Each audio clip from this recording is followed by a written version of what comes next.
Bismillahirrahmanirrahim. Assalamualaikum warahmatullahi wabarakatuh.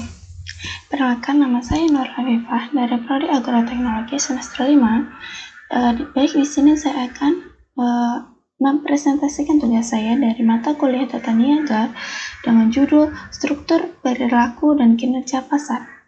Baik, saya ucapkan pertama-tama saya ucapkan terima kasih kepada dosen pengampu saya, yaitu Pak Yuslizar, atas tugas ini. Baik, langsung saja to the point. Apa sih struktur pasar? Struktur pasar adalah variabel yang digunakan untuk menentukan perilaku perusahaan, interaksi antara pelaku pasar, dan serta kinerja pasar secara keseluruhan. Struktur pasar terlihat dari jumlah pembeli dan penjual, keragaman produk, dan hambatan masuk keluar pasar. Struktur ini mempengaruhi bagaimana perusahaan bertindak, yang kemudian berdampak pada kinerja pasar seperti harga, keuntungan, dan efisiensi. Jadi, di struktur pasar itu, cara kita melihat struktur pasar itu yaitu antara adanya keragaman produk, harga, dan keuntungan pada pasar tersebut. Baik, langsung perilaku pasar. Perilaku pasar itu mencakup penetapan harga, strategi penjualan, persaingan, dan fungsi pemasaran yang dilakukan oleh pelaku pasar. Ini perilaku dipengaruhi oleh struktur pasar, yaitu kondisi pasar yang menentukan seberapa banyak produsen dan konsumen, seberapa banyak mungkin produk.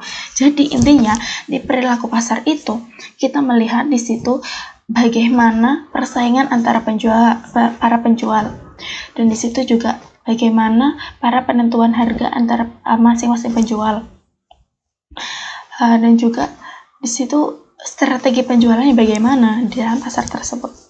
Jadi intinya di perilaku pasar situ kita melihat adanya penentuan harga para penjual kepada pembeli, dan di situ juga kita melihat keberagaman produk para penjual yang dijualnya. Dan di situ antara persaingan antara penjual A dan penjual B dan penjual yang lainnya.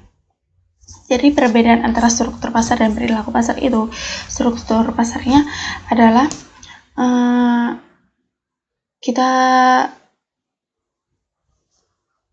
struktur pasar itu kita melihat dari seberapa banyak produk yang dijual oleh penjual kepada pembeli, dan pemasukan dan keluar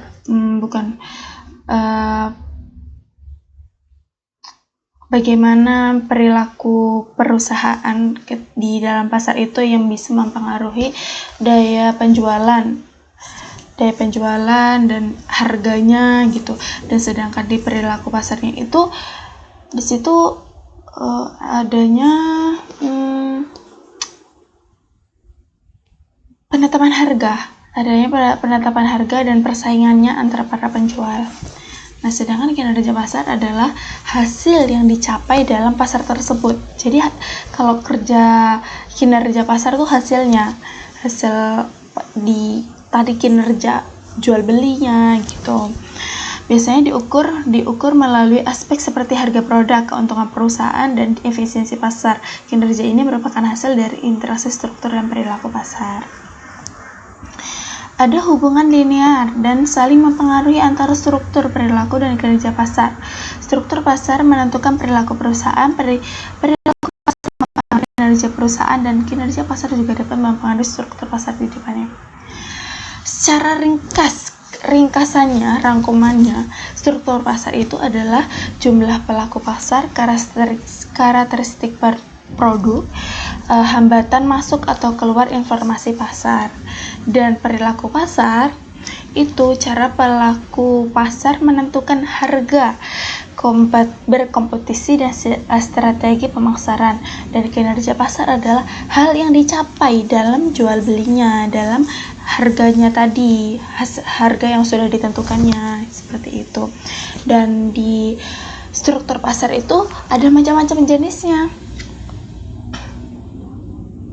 Struktur pasar itu ada macam-macam jenisnya. terdapat 5 jenis struktur pasar. Yang pertama itu struktur pasar persaingan sempurna. Ada struktur pasar monopoli, ada struktur pasar oligopoli, dan ada struktur pasar monopolistik, dan ada struktur pasar monopsoni. Struktur pasar persaingan sempurna. Maksud struktur pasar persaingan sempurna di sini terjadi ketika terdapat penjual dan pembeli yang sama-sama banyak, serta produk yang ditawarkan cenderung homogen, serupa. Dan dengan begitu tidak ada penjual atau pembeli yang punya kekuatan untuk mempengaruhi harga. Jadi di struktur pasar persaingan sempurna itu antara penjual dan pembeli itu membeli produk yang banyak dan dengan produk yang sama. Jadi dengan jumlah yang banyak dan dengan jenis yang sama gitu. Pasar dengan struktur ini dikatakan akan menghasilkan hasil terbaik bagi konsumen dan masyarakat. Ciri-ciri struktur pasar persaingan sempurna itu ciri-cirinya: ada banyak penjual dan pembeli. Produk homogen, maksud produk homogen itu produknya sama. Habis itu informasi tentang produk baik, tidak ada hambatan bagi pelaku pasar untuk memasuki atau keluar. Kekuatan pasar individu yang kecil dan keuntungan ekonomi yang diperoleh penjual mendekati non atau formal. Gitu. Contoh pasar persaingan sempurna di Indonesia antaranya yakni pasar untuk produk beras. Contohnya di struktur persaingan sempurna itu contohnya yaitu pasar produk beras, produk sayur dan buah.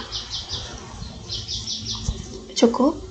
Bisa juga dengan pasar pakaian juga kan, karena di situ pakaian itu dengan jumlah besar ya, apalagi mendekati kayak seperti hari Idul Adha, Idul Fitri gitu, banyak yang pembeli dengan membeli dengan jumlah banyak dan kemudian akan dijualkan kembali. Kemudian ada struktur pasar monopoli. Struktur pasar monopoli adalah kondisi di mana hanya ada satu penjual di dalam pasar untuk jenis produk tertentu, sehingga tidak ada pihak lain yang jadi pesaing. Jenis pasar ini memiliki banyak pembeli. Umumnya, jadi di struktur pasar monopoli ini hanya ada satu penjual dan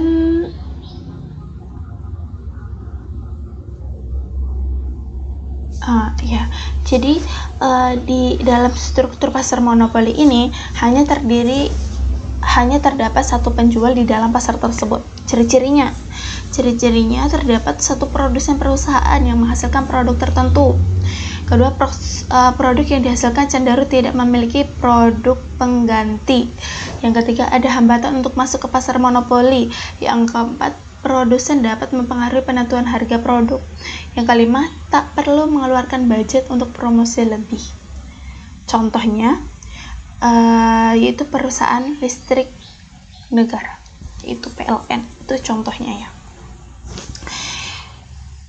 Baik, yang ketiga adalah struktur pasar oligopoli. Struktur pasar oligopoli terjadi saat hanya ada beberapa penjual atau produsen dan jumlah pembelinya banyak. Penjual di pasar ini memiliki kekuatan untuk mempengaruhi harga tapi tidak seluas dalam proses monopoli. Jadi di pasar oligopoli itu ada hanya beberapa penjual dan pembeli, jadi tidak sebanyak struktur pasar sempurna tadi. Jadi hanya ada beberapa segelintir saja gitu kan. Ciri-ciri pasar oligopoli yaitu terdapat beberapa penjual saja, biasanya 2-3. Maka dari itu tadi saya bilang hanya segelintir saja.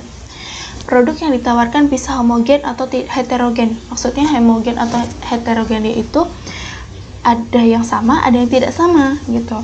Harga produk ditentukan oleh pemilik pangsa terbesar. Harga produk itu ditentukan oleh tingkat pemilik toko terbesarnya gitu. Harga produk cenderung sama, harga jualnya memiliki cenderung yang sama. Tingkat persaingan dapat menguat atau melemah tergantung pesaing gitu. Persaingannya itu tidak seketat itu, kadang kadang bagus, kadang tidak gitu. Contoh pasar oligopoli di Indonesia seperti industri rokok, operasi telekomunikasi, dan industri penerbangan. Itu contohnya. Kemudian, struktur pasar monopolistik. Apa sih struktur pasar monopolistik? Dalam pasar monopolistik terdapat banyak penjual yang menawarkan produk homogen. Jadi, banyak penjual yang menawarkan produk yang sama. Namun, produk yang dijual masing-masing produsen berbeda dari segi kualitas, bentuk, ukurannya, sehingga penentuan harga umumnya tetap akan ditentukan langsung oleh penjual. Jadi, maksudnya itu banyak penjual yang menawarkan produk yang sama, tetapi beda kualitas, beda bentuk, dan beda ukurannya. Jadi, harganya tetap ditentukan oleh penjual itu masing-masing. Itu tidak jadi harganya tidak sama gitu. Ciri-ciri pasar monopolistik yaitu jumlah produsen atau penjual yang banyak, memiliki produk yang serupa tetapi karakteristik yang berbeda. Persaingan produsen berdasarkan harga, bukan berdasarkan harga. Jadi persaingan antara di struktur pasar ini bukan berdasarkan harga, melainkan kualitas produk dan bentuk. Jadi intinya persaingannya itu melalui kualitasnya. Tidak ada hambatan untuk masuk atau keluar masuk pasar. Contohnya yaitu industri otomotif, elektronik, industri kosmetik atau perawatan kecantikan. Jadi seperti wanita tentang industri kosmetik gitu kan. Jadi tidak melihat dengan harga murahnya, tetapi kita melihat dengan kualitasnya. Jadi kalau kualitasnya baik, pasti harganya juga lumayan baik. Tetapi dia bagus, tidak merusak struktur kulit, kecantikannya gitu. Baik, langsung yang terakhir, struktur pasar monopsoni. Struktur pasar monopsoni terjadi ketika hanya ada satu pembeli dan banyak penjual untuk produk tertentu, sehingga pembeli memiliki kekuatan untuk mempengaruhi harga produk karena tidak ada alternatif lain yang tersedia bagi produsen dan penjual. Jadi, di monopsoni ini ada banyak penjual, tapi sedikit pembeli. Ya, banyak yang jualan, tapi hanya yang membeli itu cuma satu aja gitu. Ciri-ciri pasar tersebut ada banyak penjual yang bersaing, hanya ada pembeli tunggal di pasar produk tersebut, pembeli mampu mengendalikan harga produk. Jadi itu maksud satu pembeli itu siapa? Itu perusahaan. Gitu. Jadi banyak penjual tapi hanya satu pembeli. Siapa itu? Perusahaan. Begitu. Mungkin cukup sekian presentasi dari saya. Kurang lebihnya mohon maaf jika terjadi kesalahan. Mungkin cukup sekian presentasi dari saya. Terima kasih. Wassalamualaikum warahmatullahi wabarakatuh.